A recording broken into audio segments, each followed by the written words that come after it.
Boa noite a todos, boa noite a todas. É com uma grande satisfação que estamos aqui com José Genuíno. Não precisa de apresentação. E agora vamos começar essa live assim. É muita felicidade nossa em ter o Genuíno aqui. Genuíno. Alô, desculpa, Ricardo? Bem,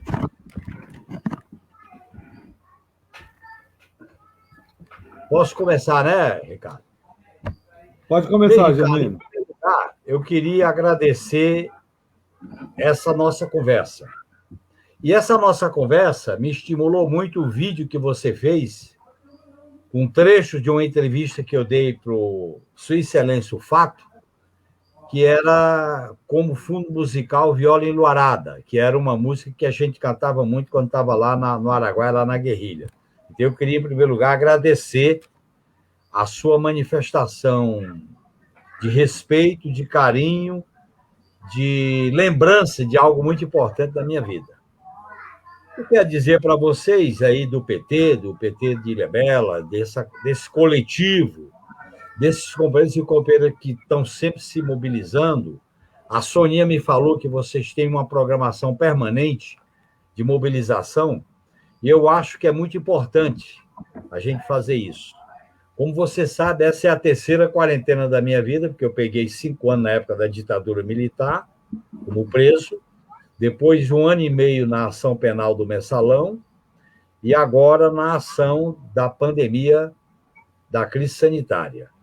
E a gente está aprendendo a dialogar, transformar o diálogo em luta, transformar a solidariedade em algo concreto no momento de dificuldade e escuridão. E eu gostaria de começar dizendo que a gente está vivendo um dos piores momentos da nossa história política e da nossa história mundial. É a maior crise do sistema capitalista.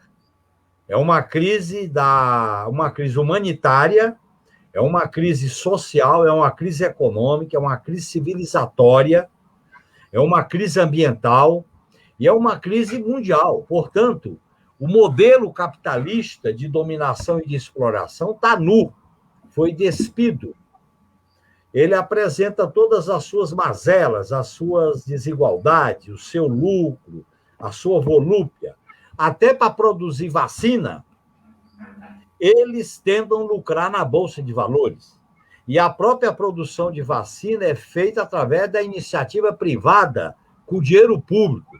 Em vez das universidades públicas, dos ministérios da saúde, dos governos, produzirem vacina sem patente, produzir vacina para todos os seres humanos, ela é objeto de lucro, é objeto de aumento do patrimônio e é objeto de exploração, porque os países mais ricos têm mais vacina, os países mais pobres têm menos vacina. E você sabe que essa crise afeta o sistema capitalista e mostra as suas mazelas. Ela incide mais na população pobre e vulnerável, nas mulheres, na população negra, nos trabalhadores e trabalhadoras. Ela afeta de maneira profunda aqueles que dependem dos sistemas públicos de saúde. Sistema esse que foi destruído pelo golpe aqui no Brasil e também pela onda de privatização que dominou o mundo nos últimos 40 anos. Portanto, essa crise que nós estamos vivendo é uma crise que eu digo sistêmica, é uma crise profunda. E diante dessa crise, o capitalismo não morre de morte morrida, ele morre de morte matada. Tem que haver conscientização, tem que haver vontade política, tem que haver mobilização. E é disso que nós estamos discutindo, porque o Brasil, o Covid-19 encontrou o Brasil no chão. E o Brasil no chão porque teve um golpe em 2016, teve a prisão ilegal do Lula, teve a eleição deste governo, que eu prefiro não citar o nome, teve a destruição de direitos, como a CLT, a destruição de direito da Previdência, a tirada de dinheiro do SUS, teve as privatizações, teve a submissão vassala aos Estados Unidos, Quer dizer, o Brasil que tinha protagonismo, o Brasil que tinha o pré-sal, o Brasil que tinha desenvolvimento econômico, geração de emprego, Bolsa Família, tinha política social de proteção da população, eles destruíram. Então, o Covid chegou aqui e encontrou o Brasil no chão. E aí nós estamos vendo a crise humanitária. Mais de 300 mil pessoas mortas. Pode ter certeza que se o governo tivesse feito a orientação correta, com base na saúde e na medicina, se o governo tivesse orientado o distanciamento social, o uso de máscara, se o governo tivesse se antecipado para adquirir vacina no mundo, com certeza nós não estávamos com esse número de mortes. Portanto, aqui no Brasil, além do sistema capitalista produz a crise, aqui nós temos um governo que é a própria crise. Por isso que não há como solucionar essa crise com esse governo. Por isso que os 3 objetivos nossos é vacina já para todos, auxílio emergencial de R$600 para todos até o fim da pandemia, para os desempregados, geração de emprego, proteção à pequena e à média empresa e acabar com este governo, porque este governo está acabando com a vida dos brasileiros. Nós estamos no meio de uma pandemia e olha o que está acontecendo. Não articulação com os governadores, já é o 3º ministro da Saúde, não articulações com os prefeitos, não articula com a comunidade científica, com as universidades, e o Brasil está à deriva, literalmente à deriva. Por quê? Porque para esses senhores a vida não é um valor, a vida não é um bem, a vida é um incômodo. Você viu que esta semana teve gente que defendeu a solução final, quer dizer, deixar a população idosa morrer. Teve gente que defendeu que faça teste de vacina, em vez de fazer em cavalo, faça em preso. É o fascismo que ganhou parcela da população, o protofascismo. Esse protofascismo é o purão que emerge porque tem a representação política de deputados, de tudo quanto acontece. Não é por acaso, Ricardo, que as 3 instituições que promoveram esse desastre político, elas estão em crise. Primeiro, a mídia, que pregou o que pregou, e nós sabemos disso. Segundo, o sistema de justiça, e está aí a crise do sistema de justiça. A crise entre a Lava Jato e os STF. E agora a crise militar. O Congresso é capacho. Então, você tem uma situação de crise das instituições porque elas escolheram dar um cavalo de pau na democracia. Prenderam o Lula, derrubaram a Dilma e elegeram um presidente com base na manipulação. Olha o que deu. O país não tem respeito internacional. O Brasil hoje é foco da contaminação do Covid-19.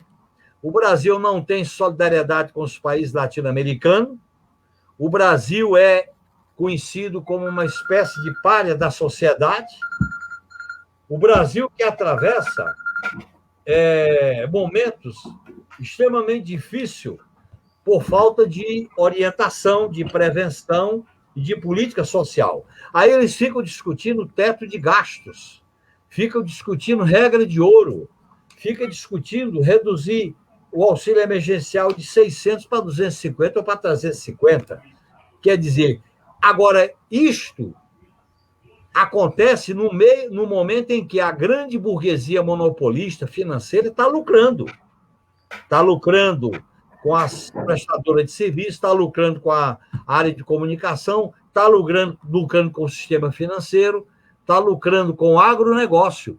Portanto, nós estamos diante de um grande desafio, que é enfrentar a crise, que só a luta é capaz de enfrentar a crise. Só a luta, a conscientização e a mobilização.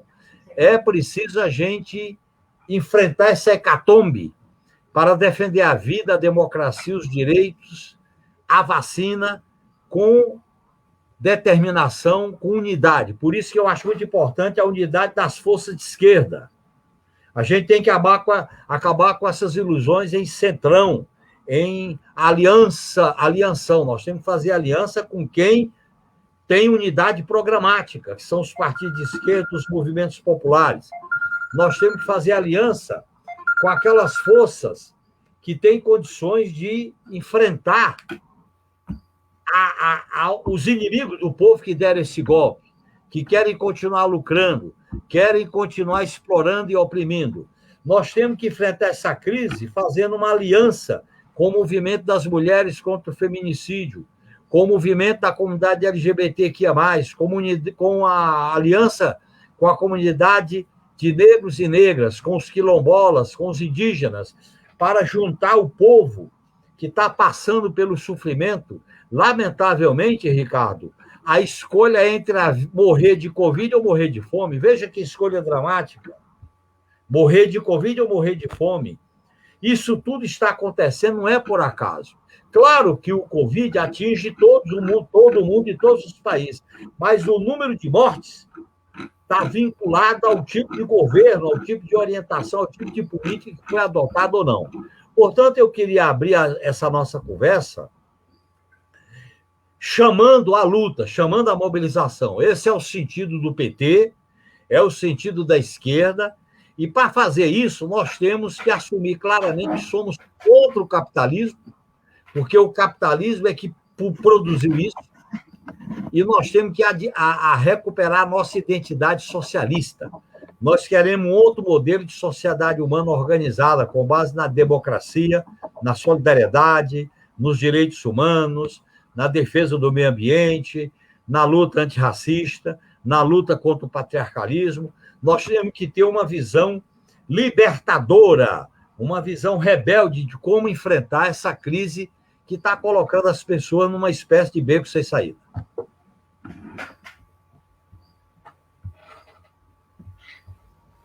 Genuíno, perfeito. É isso mesmo. Na questão da Covid é um absurdo aqui, porque a gente tem 20% dos casos das mortes do mundo inteiro. Uma população de 2%, 2,4% mundial, e a gente tem 20% dos casos e das mortes diárias. Então, uma coisa que está completamente fora de controle, né? Claramente está fora de controle. Claro. Só um dado, Ricardo, você viu que uma gota d'água dessa crise militar foi exatamente uma entrevista de um general responsável pela administração do Exército, que mostrou que no Exército e nos familiares do Exército, como eles aplicam isolamento social, uso de máscara e as recomendações da Organização Mundial da Saúde, o índice de contaminação é 0,13%. Na sociedade é quase 3%. Veja bem a que ponto se chega. Quer dizer, a falta de uma orientação, a falta de uma liderança, a falta de um sentimento humanista bota a população no risco. Porque a população, para ficar em casa, tem que ter auxílio emergencial. Tá certo? E a população, para se orientar para o isolamento, tem que ter um presidente com credibilidade, que oriente. Você tem que ter uma consciência coletiva. Essa cultura do individualismo, do salve quem puder, do preconceito, do livre-arbítrio, de tudo que pregaram ao longo da última década, deixou parcela da população entregue inteiramente, sem nenhuma proteção, à contaminação do Covid. Essa é que é a verdade. Então, você tem aglomeração, tem festa clandestina, as pessoas são obrigadas a andar de ônibus, de metrô, as pessoas... Veja bem o que acontece com as praias. Quer dizer, as pessoas não têm noção de que não adianta ele querer ele sozinho correr risco, ele corre risco, mas corre risco mais de 20 pessoas, que um contamina 20, 15, etc. Então, nós estamos diante de... Por isso que eu falo, é uma crise civilizatória. A humanidade está discutindo o seu futuro. É o futuro da humanidade que está em risco. E a esquerda tem que defender o futuro humanista, libertário da humanidade. Por isso que a luta é o caminho para a gente resgatar esses valores e defender um outro modelo de organização econômica, social e política. Veja bem, a gente estava governando o país com inclusão social, com geração de emprego, com respeito à diversidade, com Bolsa Família, com cisterna, com auxílio, com a Ciência Sem Fronteira, com a respeito à diversidade, com demarcação de áreas indígenas, com respeito às comunidades quilombolas. Tudo isso foi destruído. E aí vem o Covid e pega o Brasil no chão, porque houve uma escolha de negação da vida e dos direitos. Então, esse é um quadro que nós temos que denunciar para resgatar o que nós realizamos. E para resgatar o que nós realizamos, nós temos que indicar e sinalizar o futuro que nós queremos para a humanidade, para o Brasil. E é possível construir esse futuro. Vai depender de muita luta. Mas essa luta é fundamental. Você imagine, Ricardo, e eu estou também com outro companheiro, o Guilherme, né? Imagine se nós tivéssemos numa aliança com os BRICS, nós estaríamos produzindo vacina aqui no Brasil, estava produzindo uma parceria com todos os países da América Latina, porque esse é um dilema. Nós temos que desenvolver uma ação solidária com os países da América do Sul. Senão não adianta, porque vem o risco muito grande para nós e para eles. Agora, imagine, o Brasil tinha uma expertise em matéria de vacinação, em matéria de saúde pública, e essa expertise foi destruída. Você se lembra a campanha que eles fizeram contra os médicos cubanos? Expulsaram os médicos cubanos. Depois os médicos cubanos foram salvar italiano lá na Europa. Para que se viu a OTAN? Para nada. Para nada. Não adianta energia nuclear, não adianta míssil, não adianta artefato. O que adianta é a ciência, a biociência, a vida. E por que a China e a Índia e também a Rússia estão se dando bem? Porque eles investiram na pesquisa tecnológica relacionada com a vida, com a medicina. Por que o mundo inteiro depende de vacina da China e da Índia? Por que os equipamentos médicos devem de lá? Porque houve uma escolha, houve uma opção. Aqui foi a jogatina financeira, comprar título da dívida pública, lucrar nos bancos, com as privatizações. Você se lembra que faz 41 anos que a gente ouviu o discurso, o Deus do mercado, o Deus das privatizações, o Deus do ajuste fiscal, o Deus do desperdício, o Deus da austeridade fiscal. O Brasil tem direito demais. Todo esse discurso a gente viu. E olha o que está acontecendo com o país, com os professores e professoras, com os profissionais de saúde, com a população desempregada, com a população que perdeu o emprego, com a população de rua. É o desprezo pela vida de uma burguesia que só pensa no lucro e no imediatismo. Por isso que eles praticaram essa violência contra o Lula. Mas você sabe que a história dá volta. E nós estamos vivendo a volta do cipó de aroeira no lombo de quem mandou dar. Como diz a música do Vandré. É o que nós estamos vendo agora. Veja bem, há uma disputa no Supremo. Felizmente, nós tivemos uma primeira vitória. Mas nós temos que continuar a luta Lula livre para consolidar essa vitória. A gente não pode se iludir com as instituições desse Estado.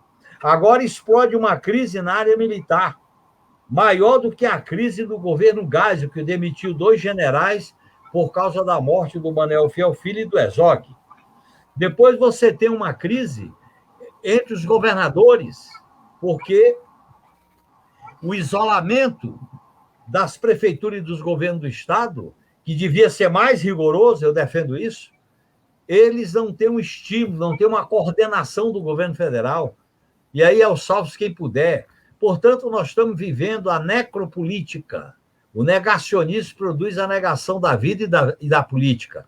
Por isso que eu acho, Ricardo, você sabe que nós do PT passamos por momentos muito difíceis. Nós fomos estigmatizados, nós fomos isolados, nós fomos presos. O Lula foi preso, a sua mulher morreu, não pôde enterrar o seu irmão. e visitou o seu neto naquele aparato de segurança. Era a ideia do inimigo. O PT virou inimigo. E por que o PT virou inimigo? Porque resolveu garantir direitos para o povo. Resolveu garantir a soberania do país. Resolveu garantir crescimento econômico. Agora, essa classe dominante escravocrata, ela não permite isso. Então, nós estamos vivendo um momento de, eu chamo, a volta do cipó de aroeira no lombo de quem mandou dar.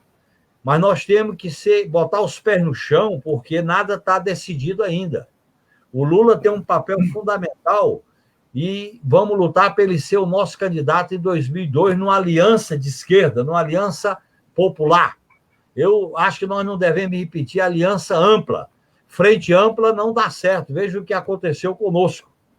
E para a gente ganhar a eleição, nós temos que mudar as estruturas do Estado. Para fazer omelete, nós temos que quebrar ovos.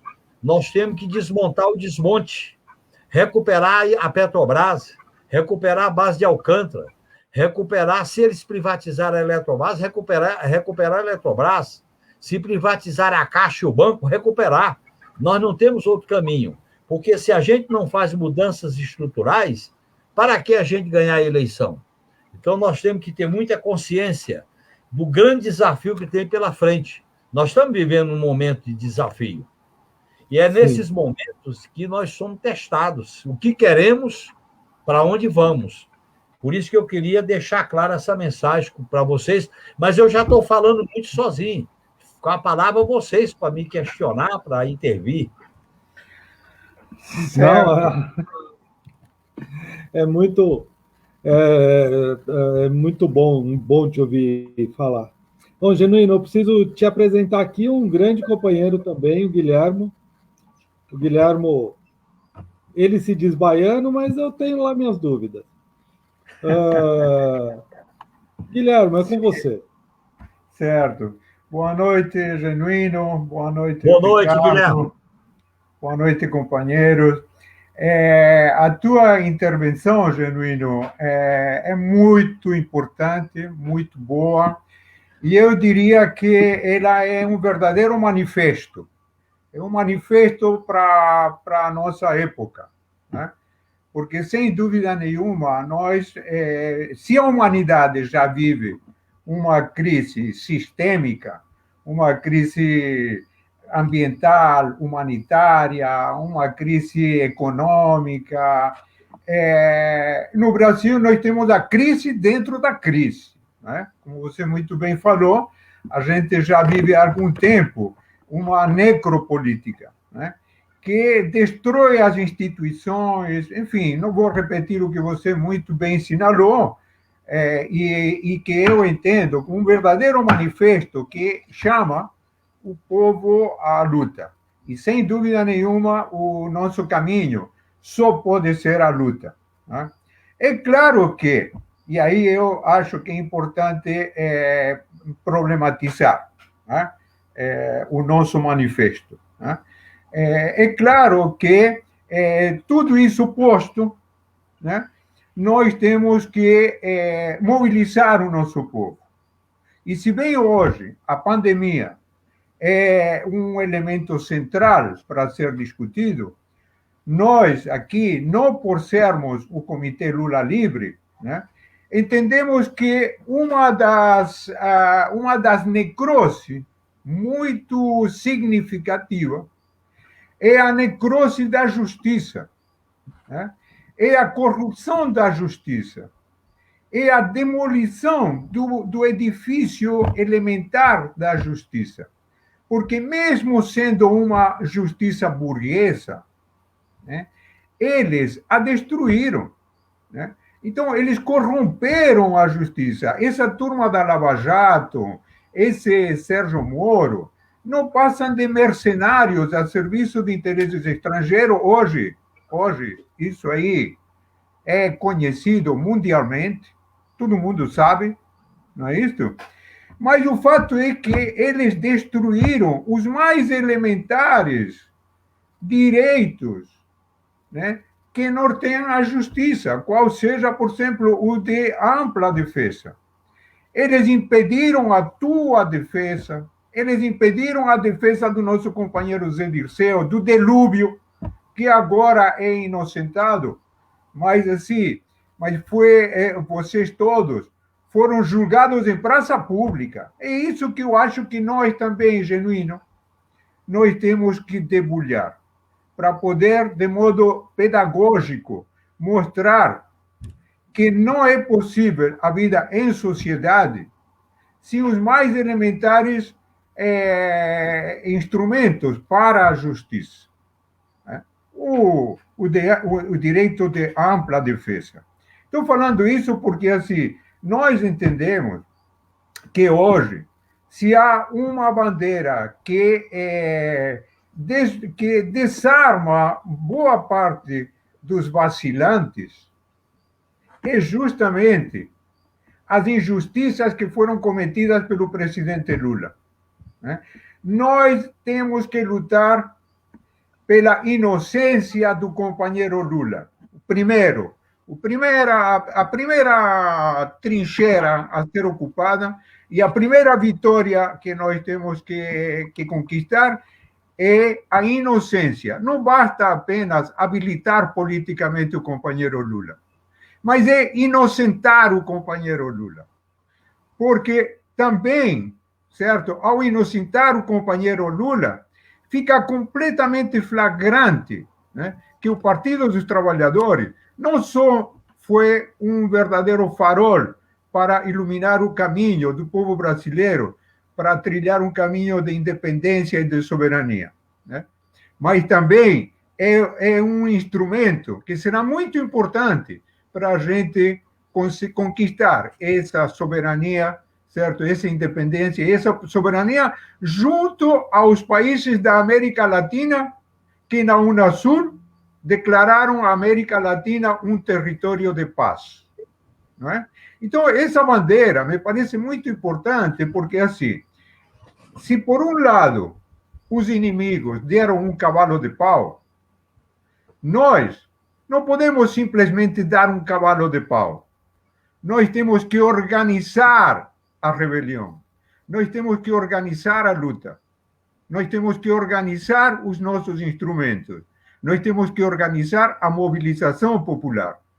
Porque nos últimos tempos a gente escuta que nós estamos impedidos pela pandemia, que nós temos um problema para a mobilização. Mas eu me atrevo a dizer que mesmo antes da pandemia, nós estávamos em dificuldades para organizar a mobilização. Porque a gente, por vários motivos, né, o desenvolvimento tecnológico, que foi eliminando postos de trabalho e foi desconfigurando o sistema produtivo, né, isso tudo foi minando a nossa capacidade de mobilização e a gente. Nós temos que reencontrar os parâmetros para organizar a luta popular. Nesse sentido, eu insisto em que nós, pelo comitê, pelo movimento Lula Livre, nós temos uma grande bandeira que é a inocência do presidente Lula e a reconstrução dos mínimos instrumentos para o exercício da justiça. Entre eles, fazer retornar a justiça aos claustros da justiça, ao segredo de justiça. Não é possível que a mídia se transforme nos linchadores, certo? Das personalidades. Não é possível que a mídia seja um instrumento de linchamento da política, né? Então, nós temos forma de enquadrar a mídia, mas é recuperando os mais elementares direitos para exercer a justiça. A partir de aí, nós temos outras tarefas, mas nós temos que ir, digamos assim, planejando essas tarefas, né? E nela é a reconstrução do partido. Um partido que, como você muito bem diz, seja um partido que não só estimule o debate nacional, mas também seja o espírito dos desejos, os anseios do nosso povo. né? Que seja um espelho da nossa cultura, do que há de melhor na cultura brasileira. Que seja um instrumento que não apenas organize, né? Mas que seja um instrumento que seja capaz não apenas de conquistar o governo, mas de construir o poder popular, né? Então, são algumas questões que eu deixaria contigo. Diga, Ricardo. Então, provocações para você nos ajudar a destrinchar, digamos assim, as contradições que nós temos no nosso caminho para organizar a luta, para organizar a retomada e para organizar a construção não apenas de um governo, mas também a construção de um poder popular. Contigo, Ricardo, desculpa, me estendi um pouco. Não, que isso. Contigo, Genuíno. Depois eu tenho algumas perguntas aqui. Eu falo, depois você pergunta? Isso, pode falar. Bem, em primeiro lugar, nesse momento, quais são as bandeiras de luta mais importantes imediata para a gente organizar uma frente de esquerda e uma frente de luta? É vacina para todos já, gratuitamente. Segundo, auxílio emergencial de R$600 enquanto existir a pandemia. Terceiro, interditar esse governo. O fora esse governo e suas políticas, que é fundamental, fora Bolsonaro. É a interdição, porque este governo é a própria crise instalada. Quarto, a defesa da inocência do Lula. Eu concordo inteiramente com a colocação do Guilherme. Quinto, a defesa do emprego. Se você não proteger a pequena empresa, a média empresa, como é que você vai gerar emprego? Se não gera emprego, as pessoas não têm como se alimentar. É necessário a gente recuperar o papel público do Estado para financiar a educação, a saúde e a assistência social. É necessário a gente recolocar a integração latino-americana, e eu concordo com o Guilherme. A integração latino-americana é um grande potencial estratégico, porque a América Latina é o continente, é o subcontinente que tem a maior reserva de energia com petróleo, de água doce, de proteína animal e vegetal, de minérios. Por isso que os Estados Unidos quer aplicar a vassalagem América para os americanos. Portanto, nós temos que ter muito... A integração sul-americana é um objetivo estratégico fundamental. Por outro lado, nós temos que financiar. Como é que nós vamos financiar uma política de direitos e de garantia do SUS e da Previdência e da Saúde? Cobrando imposto dos mais ricos. Os mais poderosos têm que pagar a conta sobre lucros e dividendos, grandes fortunas. Tem que pagar progressivamente. Hoje, o mundo inteiro discute a seguinte questão: a concentração da riqueza e da renda atingiu um nível tal que é inimaginável. A contradição brutal do mundo é a riqueza de poucos e a pobreza de milhões e milhões. São os deserdados da terra, os famintos, os fugitivos, os imigrantes, os deserdados, os que estão acampados por causa das guerras, os que estão enfrentando problemas sérios em todo o canto do planeta. E aqui no Brasil, que o Brasil tinha saído do mapa da fome, o Brasil estava fora, o Brasil apresentava um grande projeto de combate à fome, o Brasil voltou ao mapa da fome. Nesse sentido, a nossa luta é muito importante para a gente ter um programa de mudança estrutural. A crise não suporta band-aid e esparadrapo, porque a sangria é profunda. Nós temos que fazer cirurgias, e não apenas band-aid e esparadrapo. Nós temos que fazer... Eu li depois, Belé. Nós temos que fazer da luta um processo de organização coletiva. Nesse sentido, eu acho que nós temos que fazer uma profunda reforma, Guilherme, no sistema de justiça, no Ministério Público, principalmente na justiça da primeira instância. Nós temos que fazer uma mudança profunda no papel da Polícia Federal. nós temos que mudar, e aproveito e coloco isso, que nós estamos diante de uma crise militar, nós temos que fazer uma mudança profunda no papel das Forças Armadas. Isso é fundamental nesse momento que a gente atravessa essa crise. Nós temos que fazer uma mudança no sistema de controle da casta civil do Estado, porque esses privilégios e essa casta burocrática, ela acumula privilégio, acumula riqueza e acumula o controle do Estado. Nós temos que fazer, portanto, uma nova redefinição das instituições democráticas. A própria Constituição de 88 foi fraudada e violentada. Nós temos que recolocar a necessidade de uma nova Constituição democrática e popular no curso desse processo. Não é ponto de partida, será ponto de chegada. Portanto, eu acho que é necessário a gente construir novos parâmetros para organizar. O PT tem que construir uma frente com os partidos de esquerda e com os movimentos sociais. O PT se distanciou dos movimentos sociais e ele tem que voltar a se ligar com os movimentos sociais. O PT tem que mudar a sua estruturação. Nós temos que ter uma estrutura que seja mais horizontal, territorializada, porque hoje você tem uma grande quantidade de gente que não é mais verticalizada como nos sindicatos antigos. É o trabalhador informal, é o trabalhador de aplicativo, é o trabalhador precário. Nós temos que dar uma alternativa. E como é que a gente faz isso? Através da base territorial, que a gente pode fazer este movimento de reestruturação. Eu defendo um movimento de mudança, uma mudança na própria linha política do PT, uma mudança na estrutura do PT. Quando eu falo mudança, eu resgato as grandes vitórias que nós tivemos, mas eu também resgato os ensinamentos, as falhas, os erros que foram cometidos, as ilusões, as inexperiências, o afastamento da nossa base popular.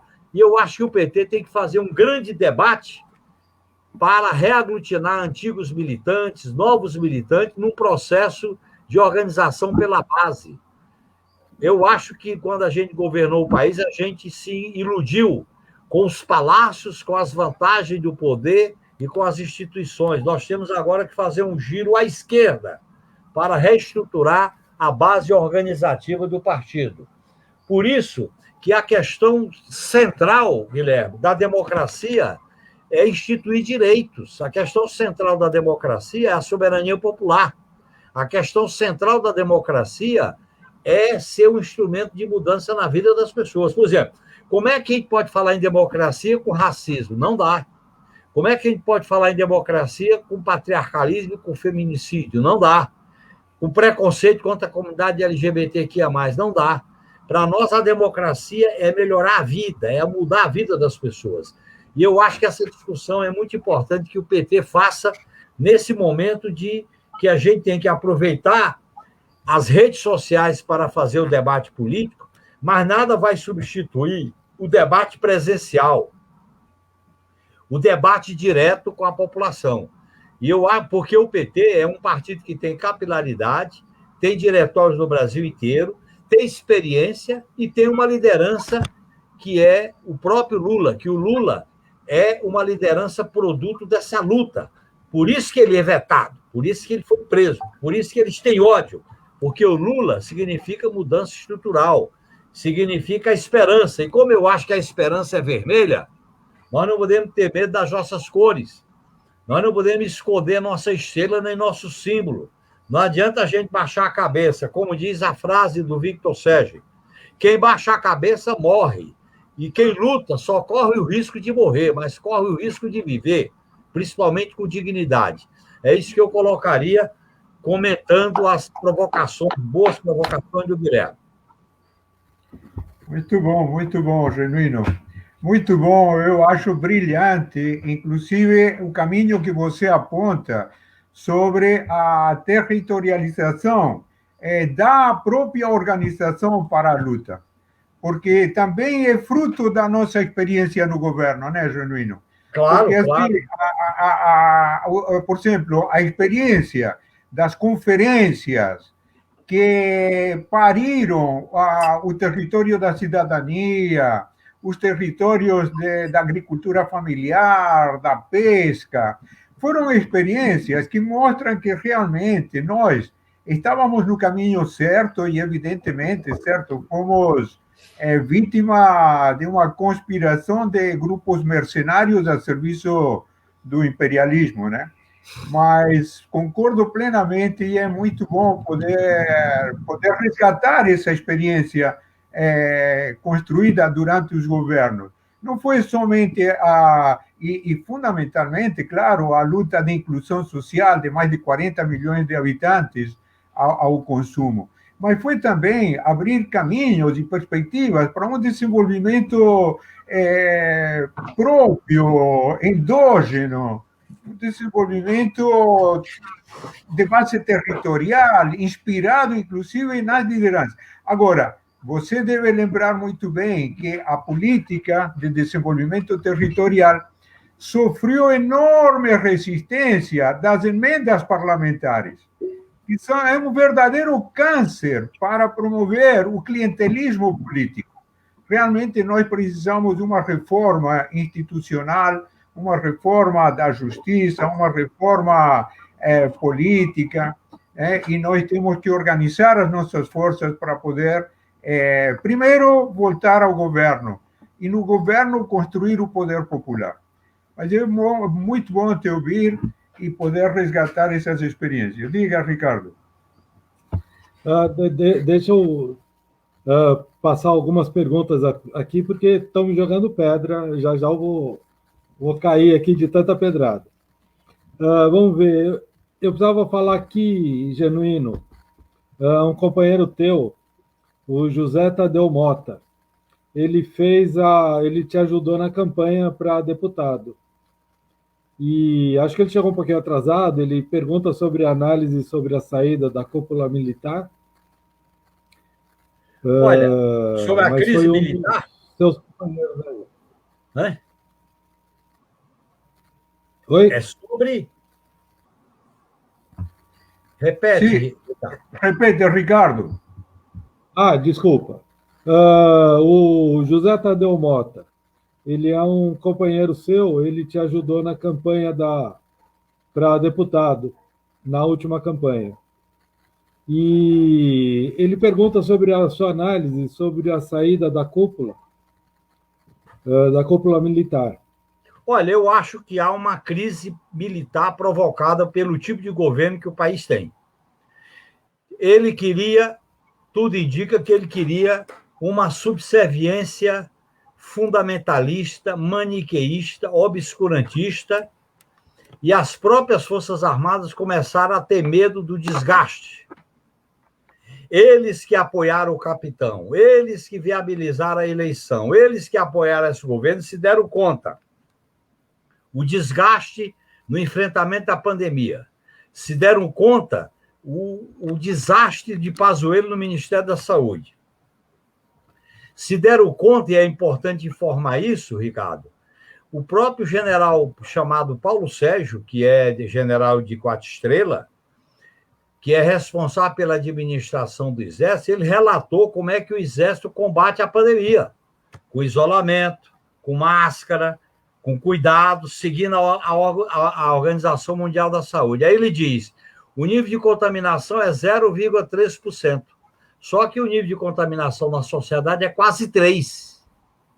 Então, isso foi um desgaste, isso foi, segundo o governo, que eu não falo o nome dele, desde quando eu era deputado com ele, esse governo negacionista não aceitou esse tipo de posição.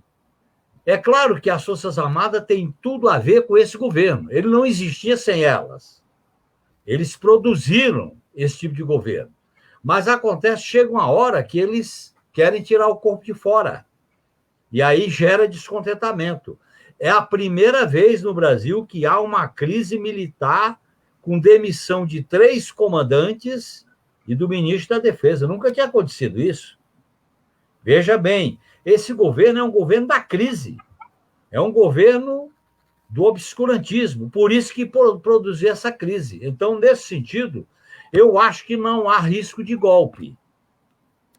Agora, o que ele quer fazer? Ele quer aparelhar o Ministério da Justiça, a Polícia Federal, a Advocacia Geral da União para perseguir opositores, enquadrar na Lei de Segurança Nacional, criar dificuldade para os governadores. Ele pretendia decretar estado de defesa em alguns estados, que pode ser no âmbito local. Isso tudo gera descontentamento. Eles tiveram, olha bem, eles tiveram unidade para derrotar o PT, o Haddad, prender o Lula e tirar a Dilma do poder. Eles tinham unidade. Mas agora eles estão se dividindo. Tem os mais obscurantistas, os menos obscurantistas, tem os que apoiam o Guedes, mas tem os que são contra o presidente. Enfim, agora o que é que une eles? Privatização, lucro máximo, teto de gastos e não aceitar a esquerda e o Lula de volta. Esse é o problema. É a representação da burguesia brasileira que não aceita negociar nem perder. Aí eles provocam essa insegurança nas Forças Armadas, lamentavelmente. Quer dizer, aí nós vamos lutar para defender a democracia, os direitos, e principalmente para destituir esse governo. Tem que haver uma interdição desse governo. Esse governo é a própria crise, esse governo é a pandemia, é a maior pandemia do país. Então, nesse sentido, nós temos que lutar. E só a luta vai impedir a catástrofe. É nesse sentido, Tadeu, que eu quero agradecer a sua manifestação, a sua lembrança, e dizer que estamos lutando. Eu não quero mais disputar a eleição, até posso, mas não quero mais. Eu estou hoje me dedicando a contribuir para a formação política, que eu acho que uma das tarefas do PT é formar a militância, é dar curso de formação. Nós não queremos cabos eleitorais, nós queremos militante com formação e com consciência política. É muito bom, Genuíno. Genuíno, eu não vou conseguir passar todas as perguntas, é muita gente perguntando, peço desculpa para todo mundo que vai faltar. Eu preciso colocar aqui, a Ângela concorda com você em tudo. A Ângela é uma companheira que é a minha companheira, então é melhor eu falar, porque senão já viu, né? Um grande abraço, Ângela. E, Genuíno, eu vou agora abusar um pouquinho mais e eu vou fazer aqui a minha pergunta. Eu sei que você está escrevendo um livro, né? Que logo, logo você vai lançar. E aqui desde aquele vídeo desde aquela entrevista que eu vi em dezembro, que foi muito inspirador, acho que para muita gente. O pessoal fala que não pode fazer política com o fígado, né? Já me falaram várias vezes. Mas eu tenho uma impressão muito grande que você faz política com o coração. E isso acho que é muito inspirador para muita gente. Aí, se você puder falar um pouquinho sobre o seu livro, sobre exatamente esse jeito diferente, parece que é bastante diferente o teu jeito de fazer, de transmitir as mensagens, de fazer essa política com bastante sentimento, né? Com uma política muito forte em termos de coração mesmo. Olha, Ricardo, eu aprendi na vida a fazer política para ganhar corações e mentes. Se a gente não ganha corações e mentes, a gente não muda. Nós fizemos um bom governo. Saúde, educação, Bolsa Família, emprego, salário mínimo, Estatuto do Idoso, mas nós não ganhamos corações e mentes. Se você não ganha corações e mentes, muita gente recebe os benefícios e vota contra nós e vira direita. Eu aprendi também a dialogar com as pessoas de maneira libertária. A revolução que eu defendo é a plena libertação das consciências e dos corações. A revolução que eu defendo é a grande solidariedade humana. é o grande momento em que as pessoas não tenham medo do outro. O outro não é inimigo. Nós não podemos conviver com preconceito de cor, de gênero, de qualquer tipo. Nós temos que combater isso. E a gente, para poder fazer essa liberdade, essa libertação, nós temos que ter a cabeça e o coração articulado. Não é só a cabeça, é o raciocínio, mas é também o afeto. É a maneira de colocar as coisas, é a maneira de se relacionar. Porque isso a gente aprende na vida. Eu aprendi isso na selva, na cadeia, quando eu cumpri 5 anos de preso. Aprendi na solidariedade que eu recebi na ação penal e aprendi também agora na crise sanitária. Eu tenho acompanhado o sofrimento de pessoas que nos machuca muito. Algumas pessoas que eu conheço, meus amigas, que faleceram por Covid, como o ex-deputado Haroldo Lima, pessoas assim que eu conheço, e também pessoas que estão sofrendo com esse processo de isolamento, o desemprego. Você sabe que eu sempre trabalhei com a cultura, que eu acho que é uma área importante, e você sabe que muitos profissionais de cultura estão precisando de cesta básica, passando fome, literalmente. Então, eu acho que o capitalismo é a morte, o capitalismo é o sofrimento, o capitalismo é a tristeza. E se a gente quer construir uma nova sociedade, nós temos que construir com alegria, nós temos que construir com desprendimento, nós temos que construir com solidariedade. Nós não podemos construir com raiva. O ódio mata, a raiva mata, o preconceito mata. Está entendendo? Nós não podemos responder olho por olho, dente por dente. Isso é a tática deles. Nós temos que saber que temos um lado. A Terra é redonda, mas nós temos lado, né? Então, nós temos que saber qual é o lado da mesa que a gente senta para dialogar com as pessoas. E eu acho que a gente quer fazer a gente quer fazer uma mudança, não é para nós. A gente quer fazer uma mudança para o coletivo, para a sociedade humana, para a humanidade, para o país.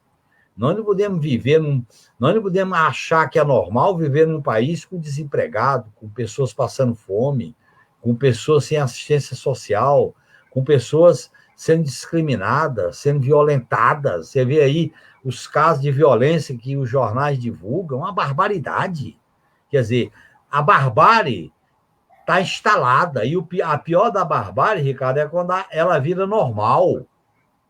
Por isso que é muito correta aquela frase do Che, que ele dizia: ser de esquerda é se revoltar quando um ser humano está sendo oprimido e injustiçado.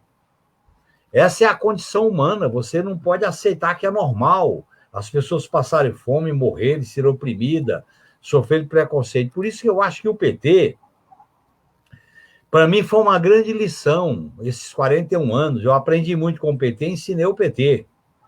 E eu acho que o PT tem muito que ensinar o povo brasileiro daqui para frente. Aliás, a gente se lembra de companheiros, ontem mesmo, antes de ontem, Ricardo, eu fiquei sabendo uma coisa muito triste aí perto de vocês. O companheiro Jocafe, que era fundador do PT, eu conheci ele nas greves pesadas que tinha em Jacareí. Desde a fundação do PT, ele era um grande amigo meu, e ele estava sofrendo de Alzheimer, um Alzheimer precoce, e teve uma queda no banheiro, foi para o hospital porque quebrou o fêmur, e pegou Covid e morreu. Quer dizer, esse é o cenário que as pessoas estão se dilacerando. Por isso que nós da esquerda, nós do PT, temos que ser o abraço, temos que dar a mão, temos que dar o aconchego, temos que dar o apoio, a solidariedade para esse momento de escuridão. Então, eu aprendo a fazer política dessa maneira, porque também a política é uma realização individual nossa. A gente tem que se sentir bem com a política. A política não é uma obrigação, a política não é um dever, a política não é uma culpa. Não, a política é um chamamento à rebeldia, um chamamento à luta, um chamamento à felicidade. Por isso que eu acho que é fundamental a gente compreender que é necessário a gente fazer uma ligação com as pessoas, homens e mulheres, crianças, jovens, a população da terceira idade tem que ter espaço. E eu acho que o PT tem que passar por uma reforma estrutural para ele ser o lugar das pessoas se encontrarem, das pessoas fazerem discussão, fazerem formação, cantarem música, se abraçarem. Esse aqui é fundamental. Agora não dá por causa do isolamento, mas a gente tem que estar com essa perspectiva em mente. Por isso que eu faço política também. Eu acho que a gente tem que fazer política. Eu gosto muito da seguinte frase: é a cabeça fria e o coração quente. O coração tem que estar sempre quente, agora a cabeça fria. A cabeça não pode ficar quente. E a gente tem que equilibrar a razão com o afeto. Tem que equilibrar vamos dizer assim, o apego, a emoção, com a razão no sentido de conhecer as coisas. Por isso que eu estou nessa luta e acho que vale a pena essa luta desta maneira. Genuíno, e tem uma notícia triste também, não sei se você está sabendo, o companheiro Alípio, o jornalista Alípio. Ele está internado. Está internado, está entubado. Ele está internado, me falaram hoje que ele tinha melhorado. Eu estou sabendo da internação dele, mas que ele estava dando sinais de melhora. Que bom, que bom. Tá bom? Bom, eu tenho muito que agradecer. Foi muito bom, muito bom. E, bom, a gente... você já tem um convite para passar uns dias aqui na ilha, assim que você puder. Tá. E a gente vamos se falando, vamos ver se a gente consegue mais uma live um pouco mais para frente, que foi assim uma grande alegria para todo mundo te saudando aqui, vários companheiros aqui dando os parabéns. Infelizmente a gente não conseguiu falar de todos, mas vários aqui realmente foi, acho que, excepcional. Ô, então, Ricardo, eu quero aproveitar. Eu já te falei que eu fiquei muito grato com aquela sua manifestação do vídeo. Eu queria te mandar um livro da minha filha, Felicidade Fechada, que ela escreveu durante o período que ela se comunicava comigo quando eu estava na Papuda preso. O livro é dela, é da Miruna, que chama Felicidade Fechada. Eu quero mandar para você. Agora, eu mando se você me der o endereço. Me dita aí o endereço que eu mando pelo correio. Você quer que eu fale agora? Isso, fala aí, Ricardo José de Luca. Ricardo de Luca, vamos botar isso. De Luca, pode pular. Isso. É Avenida Princesa Isabel. Avenida Princesa Isabel. 1673. Sala 5. 1673. 1673, sala 5. 5. Qual é o CEP? Pera. 11.630. 11.630. 630. Não tem um restinho lá? Um rabichozinho? 000. 000. 000. Então, é o seguinte, eu vou te mandar o livro da minha filha, que relata a minha experiência nessa fase final, para você, para sua companheira, e também, quando você ler, passar para os seus companheiros e companheiras do PT, para o Guilherme, tá certo? Por coincidência, eu tenho um exemplar aqui, mando para você, como sinal de agradecimento àquele vídeo emocionante que eu passei, inclusive, para minha filha. E quero agradecer essa relação que a gente estabelece na luta. A luta tem uma mística, que é as pessoas se unirem com ideais, com causas, com sonho. Eu não consigo viver sem causa nem sonhos. Tem que ter causas e sonhos. Um grande abraço, companheiros e companheiras, tá? Valeu, tá? Tchau, Genuíno. Felicidade, uma honra, Genuíno. Valeu. Só mais um adendo aqui. Minha filha está te assistindo, essa que está aqui na tela. Um beijo, Ingrid. Valeu, viu? Valeu, um beijão, tá? Estamos na luta. Boa noite. Abraço e parabéns pelo trabalho que vocês fazem. A Soninha me falou do trabalho que vocês fazem aí. Se todos os diretórios do PT fizessem o que vocês fazem, nós estaríamos em melhor situação. Parabéns e um grande abraço, viu? Tá bom? Valeu.